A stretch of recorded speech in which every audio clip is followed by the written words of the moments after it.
දවස් ගාණක් තිස්සේ තිබ්බ පෑදිල්ල ඉවර වෙලා ඔන්න අද උදේ ඉඳන්ම වහින්න ගත්තා.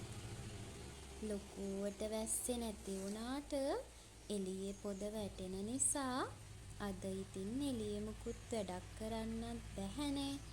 හැබැයි අද පොඩි වැඩකට එළියට යන්නත් ඕනේ නිසා වැස්ස ඉවර වෙනකල් තමයි මේ බලන් ඉන්නේ. කොහොමින් හරි වැස්ස නැවතුණාට පස්සේ අපි ආවා අපේ නයිමිරිස් වගාව පැත්තට. ඉතින් අද දවසේ පළදාව කඩලා විකුණන්න තමයි අපි මේ හදන්නේ. ඉතින් ලොකු ගස් ප්‍රමාණයක් මෙතන නැති වුණාට අපිට හොඳ ආදායමක් මේ නයිමිරිස් වගාව හරහා ලබා ගන්න පුළුවන් වුණා. මෙතන තියෙන්නෙත් ගස් 16යි. ඒ වුණාට ආදායම නම් අපි ගොඩාක් ලබා ගත්තා. ඉතින් අද කාලේ හැටියට මං හිතනවා මේ වගේ වාණිජ වගාවක් හරි වෙන යම් මොකක්ම හරි ආදායම් මාර්ගයක් තියෙන එක නම් ගොඩාක් වැදගත් කියලා.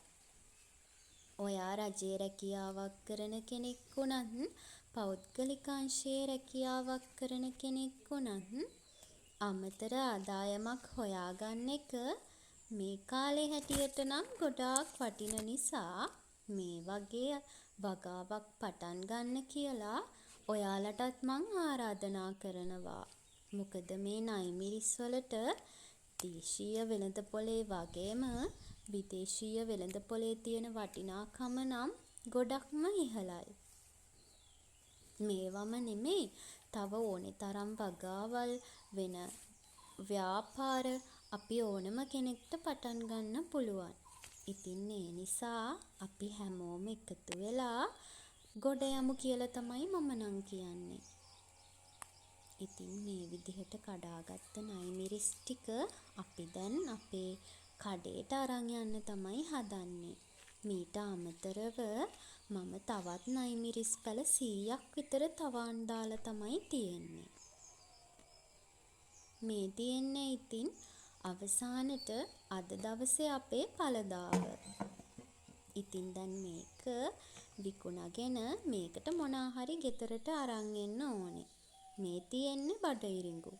මේ දවස්වල මෙහි ගොඩක් අය බඩඉරිඟු වගා කරනවනේ.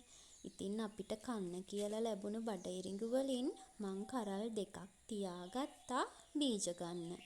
මේ සුදු පාටට තියෙන්නේ ගමේ ඉරිඟු. ඉතින් ඒ ඔක්කොම ඉවර වෙලා අපි දවල්ට උයා ගන්න තමයි මේ හදන්නේ. ඉතින් මේ පලාවලට මෙහි කියන්නේ කොස් ඇට පලා කියලා. මන් දන්නේ නැහැ වෙන පැතිවල වෙන නම් කියනවද කියලා. හැබැයි මේ පලා ජාතිය නම් හරිම රසයි. මේ තියෙන්නේ මෑ කරල්.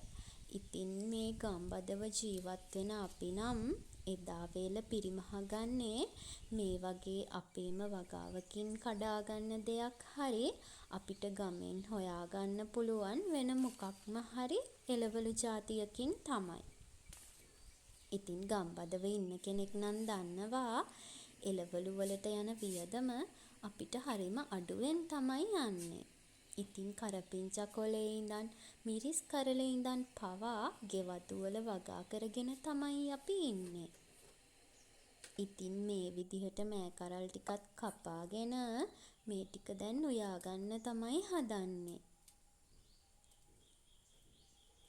තමන්ගෙම වගාවක හැදුණු මේ වගේ දෙයක් නෙලාගෙන ඒක තමන්ගේ අතින්ම උයලා රස බලනකොට දැනෙන්නේ නම් වෙනම හැඟීමක්.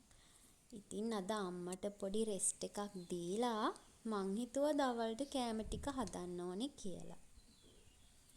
උදේ හදපු එළවලුත් තියෙන නිසා මං ඉතින් මේ මෑ කරල් ටික තෙල් දාලා මැල්ලුම තමයි හදාගන්නේ.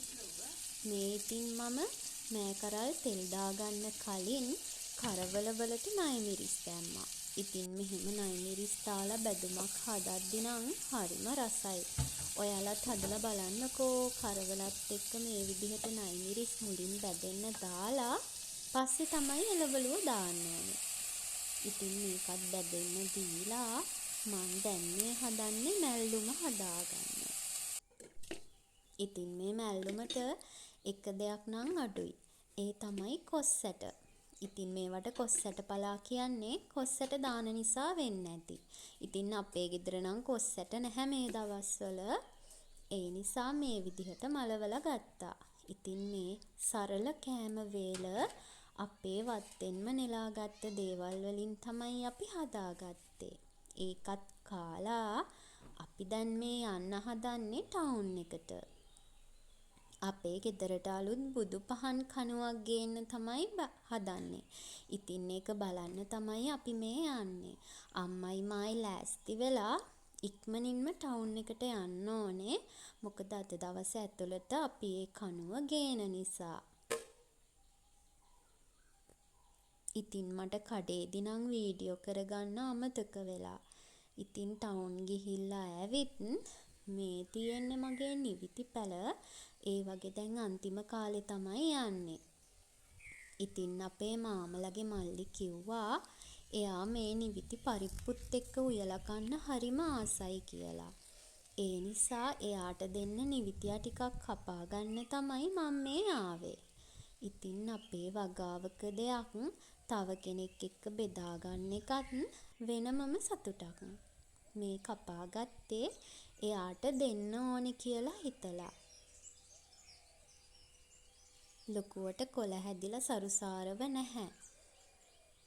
ඊට පස්සේ හවස ඔන්න පාන් වාහනෙන් අපි ෂෝටීස් ටිකත් අරගෙන තේ දෙකකුත් හදාගෙන එළියට ආවා. අපි දැන් මේ තේ බොන්න තමයි හදන්නේ එළියේ ඉඳන්. ඉතින් දැන් වෙලාව හවස 4ට විතර ඇති.